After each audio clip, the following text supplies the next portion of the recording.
اور حدیث پاک ہے میرے آقا کریم نے ارشاد فرمایا جو گرمیوں کی دوپہر میں ظہر کی نماز کے لیے مسجد میں آئے اللہ قیامت کے دن اسے عرش کا سایہ عطا فرمائے گا. جس کا دل مسجدوں کے ساتھ لگا ہوا ہے اللہ اسے عرش کا سایہ عطا فرمائے گا. تو جو ظہر کی نماز کے لیے دھوپ میں چل کے مسجد میں آئے نماز ادا کرنے کے لیے قیامت کی دھوپ سے اللہ اسے نجات عطا فرما دے. آج ہم سہولت پسند ہو گئے, آسانی پسند ہو گئے, اور سہولتیں لے کے بھی پھر ہمارے دل میں عبادت کا وہ ذوق شوق نہیں پیدا ہوا جو ہمارے اسلاف. میں نے تو صحابہ کا ذکر کیا کہ وہ پتھروں پہ نماز ادا کرتے تھے. ابھی 200-400 سال پیچھے آپ چلے جائیں تو ہمارے اسلاف جب سفر کرتے تھے, حج کرنے کے لیے جا رہے ہیں, ہوائی جہاز کوئی نہیں, بحری جہاز بھی کوئی نہیں, اونٹوں پہ گھوڑوں پہ سفر کرتے تھے حج کرنے کے لیے, تو کیا راستے میں انہیں ایسی پرسکون مسجدیں ملتی تھی جہاں وہ نمازیں پڑھتے تھے؟ کنواں تلاش کرتے پانی لینا ہے, پانی کھینچ کے نماز پڑھتے, کہیں درخت مل گیا اس کے نیچے گرمی میں نماز پڑھ رہے. ایسا پرسکون ماحول تو 200-400 سال پہلے نمازیوں کو نہیں حاصل تھا.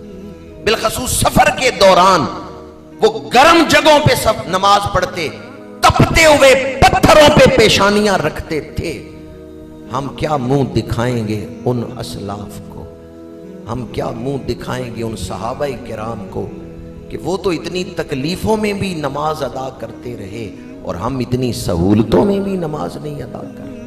یہ لاؤڈ سپیکر بنے تو تھوڑا عرصہ ہوا ہے, گھڑیوں میں ٹائم پیس آئے ہوئے تو تھوڑا عرصہ گزرا ہے. جب لاؤڈ سپیکر بھی نہیں تھے, ٹائم پیس بھی نہیں تھے جن پہ الارم لگایا جائے, فجر کی نماز کے لیے لوگ کس طرح اٹھتے تھے. اذان کی آواز بھی گھر نہیں پہنچی کیونکہ لاؤڈ سپیکر ہی نہیں. جس دور میں نہ لاؤڈ سپیکر ہے نہ الارم ہے اٹھانے کے لیے, اس دور میں دل میں فکر تھی, وہ فکر اٹھاتی تھی, آخرت کی فکر تھی.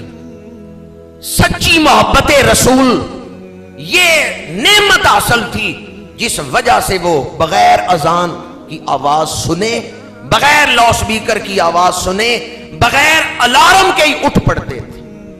لیکن آج کل الارم بجتا رہتا ہے, کئی لوگوں کی آنکھ بھی کھلتی ہے لیکن نماز کے لیے اٹھنا نصیب نہیں ہوتا. جس دور میں ہم زندگی گزار رہے ہیں اس دور میں بہت سارے لوگ ایسے ہیں نعت سنتے ہوئے کچھ دل پسیج جائے, دل میں تھوڑی سی رکت آ جائے, محبت رسول جوش مارے تو وہ سمجھتے ہیں بس ہماری تخلیق کا مقصد پورا ہو گیا. کوئی شعر سن کے تھوڑی سی تڑپ دل میں آ جائے وہ سمجھتے ہیں بس دینی مقصد حضور کے ساتھ نسبت کا تعلق پورا ہو گیا, ہم تو عاشق رسول ہیں. تاجدار گوڑا پیر میر علی شاہ صاحب رحمۃ اللہ تعالی علیہ سے یہ سوال ہوا, فتاوی مہریہ میں موجود ہے. تو آپ نے فرمایا کہ عشق خدا, عشق رسول بہت بڑی نعمت ہے, لیکن اللہ سے عشق کرنا, اللہ کے رسول سے عشق کرنا یہ کامل لوگوں کا کام ہے, پلیدوں کا کام نہیں ہے, ناپاکوں کا کام نہیں ہے, پلید لوگوں کا کام نہیں ہے کہ وہ اللہ اور اس کے رسول سے عشق کر سکے. آپ نے کوئی شعر سنا, تڑپ اٹھے, آپ نے کہا جی میرے دل میں محبت رسول ہے, بعد میں اذان ہوئی نماز کے لیے نہیں گئے, تو وہ محبت رسول نہیں تھی جسے آپ محبت رسول سمجھ رہے ہیں, وہ ایک عارضی کیفیت تھی, گزر گئی. اگر سچی محبت رسول ہوتی, وہ کیفیت سچی ہوتی تو آپ نماز کے لیے چل کے آ جاتے, آپ حضور کی اتباع کے جذبے سے سرشار ہو جاتے. صرف تھوڑی سی کیفیت دل میں پیدا ہو گئی اور ہم نے سمجھا کہ ہم کامل ہو گئے. پہلے اپنے آپ کو پاک کریں, دل پاکیزہ ہو, تقویٰ کی منزل حاصل ہو, پھر پتا چلے گا عشق رسول کسے کہتے ہیں, پھر پتا چلے گا محبت رسول کسے کہتے ہیں. وہ پاک جذبہ, وہ اعلیٰ ترین جذبہ پھر اس پاک دل میں آئے گا. ہمارے ہاں بہت سارے لوگ صرف اس تھوڑی سی جذبے کی کیفیت کو محسوس کر لینا ہی تقویٰ کی اعلیٰ کیفیت سمجھتے ہیں. میں یہ سمجھتا ہوں کہ اگر تھوڑا سا بھی وہ تعلق نصیب ہو تو اسے پانی دیتے رہنا چاہیے تاکہ وہ شرارہ جو ہے وہ بھڑک اٹھے اور ایسی آگ دل میں لگا دے کہ ماں سے واللہ کو بجھا دے۔ اس راستے میں جو تھوڑی بہت کیفیت ہے، اس کا مطلب یہ نہیں کہ آپ اس کیفیت کو ہی اچھا نہ سمجھیں، اس کا مطلب یہ ہے کہ اس تھوڑی سی کیفیت کو ہی کافی نہ سمجھیں، بلکہ دعا کریں کہ یا اللہ مجھے اور محبت رسول عطا فرما، مجھے سچی محبت رسول کی کیفیت نصیب فرما، درد و سوز کی وہ کیفیت نصیب فرما کہ پروردگار میں ہر حکم پر تیرے حکم کو ترجیح دوں۔ نماز میں خضوع و خشوع، یہ آج میرا موضوع تھا جس پر میں نے چند پہلوؤں سے آپ کے سامنے گفتگو کی۔ وہ چیزیں جو آپ کو اس خضوع و خشوع سے محروم کرتی ہیں، جب تک ان سے اپنی توجہ نہیں ہٹائیں گے، یعنی جب تک آپ نماز کو اچھا بنانے کے لیے محنت نہیں کریں گے، نماز میں یہ کیفیت حاصل نہیں ہوگی۔ دنیا کے لیے ہم محنت کرتے ہیں، اس سے آدھی محنت یا چوتھا حصہ محنت ہی نماز کے لیے اگر کریں نا، کہ ہم نے نماز کو اچھا کر کے ادا کرنا ہے، نماز کو اور بہتر انداز میں ادا کرنا ہے، اگر تھوڑی سی محنت ہم نماز کے لیے کریں تو نماز ہماری ساری زندگی پہ ہی نور کا رنگ چڑھا دے گی، سکون کا رنگ چڑھا دے گی۔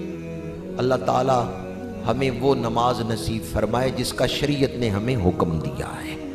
شریعت نے جس طرح تقاضا کیا ہے کہ مومن اس طرح نماز پڑھتے ہیں، اللہ تعالیٰ اس طرح ہمیں نماز پڑھنے کی توفیق عطا فرمائے۔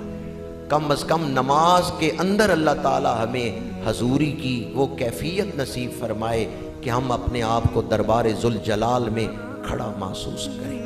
حضرت شیخ عبد الواحد رحمۃ اللہ تعالیٰ علیہ، ان کے سامنے علماء کی محفل میں کسی نے بیان کیا کہ جنت میں نماز نہیں ہوگی، تو وہ رونے لگ گئے۔ لوگوں نے پوچھا کیوں رو رہے ہیں؟ انہوں نے فرمایا جنت میں نماز نہیں ہوگی تو جو مزہ مجھے، جو کیفیت، جو حضوری یہاں نماز میں ملتی ہے، کیا جنت میں نہیں ملے گی؟ تو علماء نے کہا جنت میں نماز فرض نہیں ہوگی، خود کوئی پڑھنا چاہے تو اس پر کوئی رکاوٹ پابندی نہیں ہوگی، صرف فرض نہیں ہوگی۔ تو کیسے لوگ تھے جو جنتی نعمتوں سے زیادہ نماز سے محبت کر رہے ہیں۔ اصل میں انہوں نے نماز کو سمجھ لیا تھا کہ نماز چیز کیا ہے، رب سے ملاقات، رب سے رابطہ، دربار خداوندی میں حاضری۔ جب ان کی ملاقات ہوتی ہے، حاضری ہوتی ہے رب کی بارگاہ میں، کیفیت طاری ہوتی ہے دل پہ۔ حضرت حاجی امداد اللہ مہاجر مکی رحمۃ اللہ تعالیٰ علیہ وہ فرماتے ہیں قیامت کے دن اللہ تعالیٰ نے میرے اوپر نظر رحمت کی اور اگر فرمایا کہ بتاؤ تم کیا چاہتے ہو تو میں عرض کروں گا عرش کے نیچے مصلی بچھانے کی اجازت دے دیں، مجھے اپنی بارگاہ میں نماز پڑھنے کی اجازت دے دیں۔ گویا ان کے دلوں میں نماز کی کیسی محبت تھی۔ نماز صرف روحانی اور باطنی فوائد، کیفیات کا ہی نام نہیں ہے، بلکہ نماز پوری زندگی کا احاطہ کیے ہوئے ہے۔ اگر آپ ٹھیک طریقے سے نماز ادا کریں گے، رزق میں بھی برکت ہوگی، دعائیں بھی قبول ہوں گی، مشکلات سے بھی نجات ملے گی، ذہنی سکون بھی ملے گا، جدھر قدم اٹھائیں گے اللہ کی رحمتیں شامل حال ہوں گی۔ اور اگر کوئی نماز کا چور ہو، نماز کے حقوق ادا نہ کرے، نماز میں کھڑا ہو اور ادھر ادھر دیکھتا رہے، جدھر دیکھنا ہے ادھر دیکھے ہی نہ، تو جو نماز کا چور ہوتا ہے وہ کئی طرح کی نحوستوں میں اور بدبختیوں میں مبتلا ہو جاتا ہے۔ اللہ تعالی ہمیں خضوع و خشوع کی نمازیں نصیب فرمائے۔ جب بھی کھانا کھائیں تو یہ دعا کریں، لقمہ منہ میں ڈالیں، یا اللہ یہ میرے بدن میں خضوع و خشوع کا باعث بنے، اس کو میرے لیے نور بنا دے، اس رزق کے ذریعے مجھے عبادت کا شوق عطا فرما۔ اللہ تعالیٰ اس دور کے فتنوں سے محفوظ رکھے اور ہمیں نماز قائم کرنے کی توفیق عطا فرمائے۔